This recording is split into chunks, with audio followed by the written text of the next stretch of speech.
అదే RTV app వార్తల్ని క్షణాల్లో చదివే అవకాశం ఉంటుంది. ఒక న్యూస్ పేపర్, ఒక టెలివిజన్ ఛానల్ మీ చేతుల్లో ఎప్పుడూ ఉంటాయి. నా పేరు శ్రీనివాసు, నేను ఎస్ఎఫ్ఐ పశ్చిమ గోదావరి జిల్లా సహాయక కార్యదర్శిని. ఈరోజు భీమవరం సమీపంలో ఉన్న కుముదవల్లి శ్రీ చైతన్య పాఠశాలకు రావడం జరిగింది. పుస్తకాలు అమ్ముతున్నారనే విషయాన్ని తల్లిదండ్రుల ద్వారా మేము సమాచారాన్ని సేకరించాము.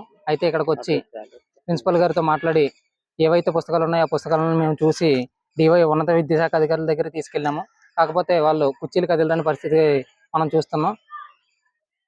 డివైఓ గారిది మాత్రమే కాకుండా ఎంఈఓ గారికి కూడా ఈ విషయాన్ని తెలియజేశాము. ఆయన కూడా మేము బయట ఉన్నాము, రావడం కుదరదని చెప్పి కబుర్లు చెప్పడం చూస్తున్నాము. అయితే గతంలో కూడా నారాయణ విద్యా సంస్థలపై మేము పోరాటం చేసి ఏవైతే నారాయణ పాఠశాలలో ఉన్న బుక్స్ ఉన్నాయో వాటిని సీజ్ చేయించడం జరిగింది. అయితే డివైఓ గారి దగ్గర నుంచి లెటర్ అయితే ఇక్కడ ఫార్వర్డ్ చేయడం జరిగింది, బుక్స్ అమ్మకూడదని. అయినా సరే ఆ లెటర్ని పక్కన పెట్టి ఏవైతే శ్రీ చైతన్య ప్రిన్సిపల్ గారు ఉన్నారో విద్యా వ్యాపారాన్ని కొనసాగించడం జరిగింది. ఈ విద్యా వ్యాపారం ఇలాగే కొనసాగితే ఈ ఉద్యమాన్ని మరింత బలోపేతం చేసి దీనిని జిల్లా వ్యాప్తంగా మరింత జిల్లా వ్యాప్తంగా కూడా అన్ని చోట్ల ధర్నా కార్యక్రమాలు, నిరసన కార్యక్రమాలు తెలియజేస్తూ ఈ విషయాన్ని జిల్లా కలెక్టర్ ఆఫీస్ వద్ద పెద్ద ఎత్తున ఆందోళన చేసి జిల్లా కలెక్టర్ వరకు తీసుకెళ్లడం జరుగుతుంది. నా పేరు గణేష్, ఎస్ఎఫ్ఐ భీమవరం టౌన్ సెక్రటరీని.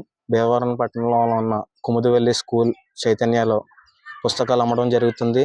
ప్రభుత్వ నిబంధనలకు వ్యతిరేకంగా పుస్తకాలు అమ్మడం జరుగుతుంది. దీనిపైన డిఓ గారికి, ఎంఈఓకి, డిఈఓ గారికి వినతి పత్రాలు అందజేయడం జరిగింది.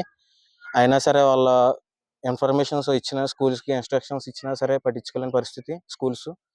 దీనిపైన డివైఓ గారు, డిఈఓ గారు పట్టించుకోలేకపోతే ఎస్ఎఫ్ఐగా మేము ఉద్యమాన్ని పెంచే అవకాశం ఉందని డిఈఓకి, డివైఓ గారికి, ఎంఈఓ గారికి మేము హెచ్చరిస్తున్నాం. మరిన్ని వీడియోస్ కోసం ఛానల్ ని సబ్స్క్రైబ్ చేయండి. లేటెస్ట్ అప్డేట్స్ కోసం వాట్సాప్ ఛానల్ ని ఫాలో చేయండి. అండ్ లింక్ డిస్క్రిప్షన్ లో ఉంది.